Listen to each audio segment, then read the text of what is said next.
আসসালামু আলাইকুম। আমি এখানে মাছ ধুয়ে রেখেছি। এখানে আমি পরিমাণ মতো মরিচ, লবণ,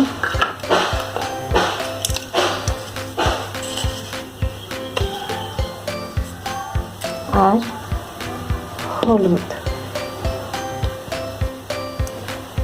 দিয়ে মাখিয়ে নিব।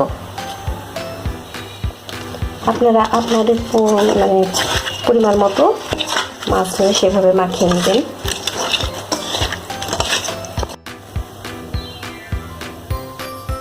ফ্রাই প্যান চুলায় চাপিয়ে দিলাম। ফ্রাই প্যানে গরম হয়ে আসলে ফ্রাই প্যানে আমি তেল দিয়ে দিব। ফ্রাই প্যান গরম হয়ে গেছে, আমি এখানে তেল দিয়ে দিচ্ছি।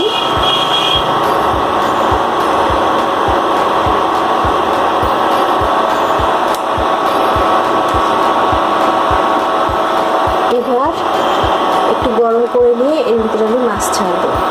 তেল গরম হয়ে গেছে, আমি এখানে এখন মাছগুলো একটা একটা করে ছেড়ে দেবো।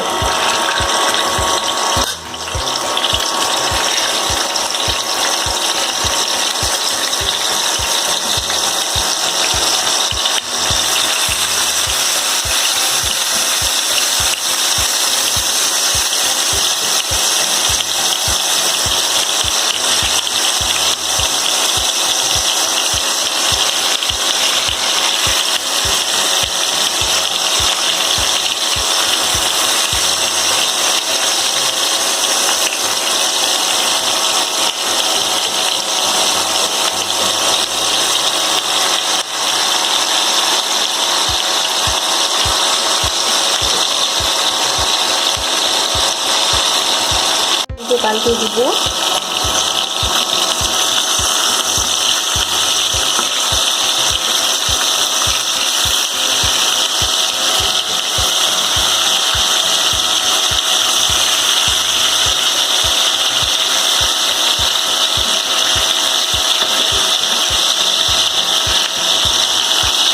এভাবে করে আমি বাকি যে মাছগুলো আছে সেগুলোকে ভেজে নেব। এই হচ্ছে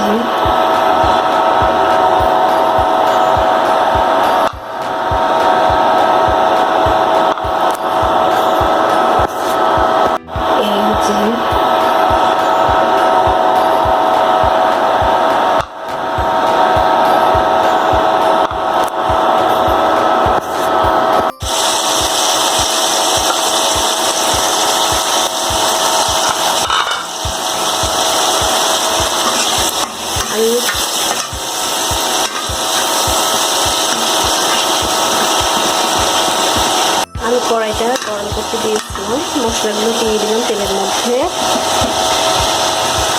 আলহামদুলিল্লাহ আমার মাছ ভাজা হয়ে গেছে।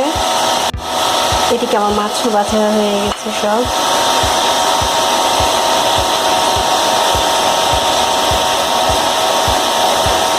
এদিকে আমার মাছও ভাজা হয়ে গেছে। তেল গরম করতে দিয়েছিলাম, আমি পেঁয়াজ, রসুন আর মরিচ দিয়ে দিয়েছি তেলের মধ্যে।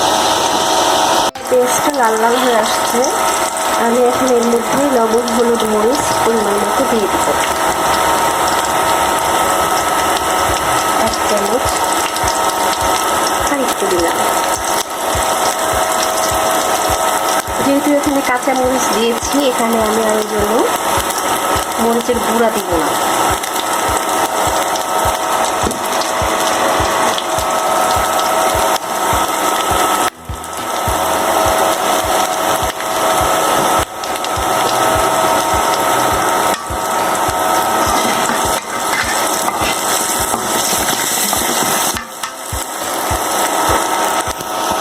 আমি এখানে পটল আলু দিয়েছি। আজকে যেহেতু পটল আলু দিয়ে মাছ রান্না করবো, ওই জন্য আমি এখানে পটল আলু দিয়েছি। ফোন স্কিপ রেখেই দিয়ে ফেলেছি, আপনাদেরকে দেখাতে পারলাম না। আদা রসুন দিতে ভুলে গেছিলাম। আমি এখানে 2 চামচ রসুন আর প্রায় 1.5 চামচের মতো আদা বাটা দিয়ে দিচ্ছি। ঢেকে দিব।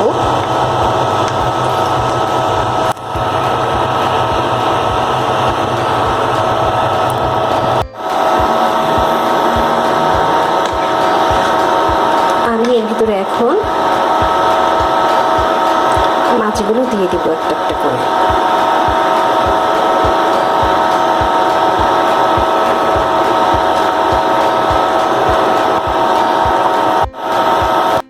হয়ে গেল আমার সব মাছ দেওয়া। আর কিছুক্ষণ পরে রান্না হলে আমি আপনাদেরকে দেখাই দেবো। মরা পর্যন্ত অপেক্ষা করব, হালকা হালকা ঝোল রাখবো। আমার মাছ রান্না মোটামুটি হয়ে এসছে। আমি এখন বন্ধ করে রেখে দিব কিছুক্ষণ, 5-10 মিনিট চুলার উপরে, তারপর আপনাদেরকে দেখাবো আমার মাছ রান্না। এখন মাছ দিয়ে ভাত খাবো। আল্লাহ হাফেজ।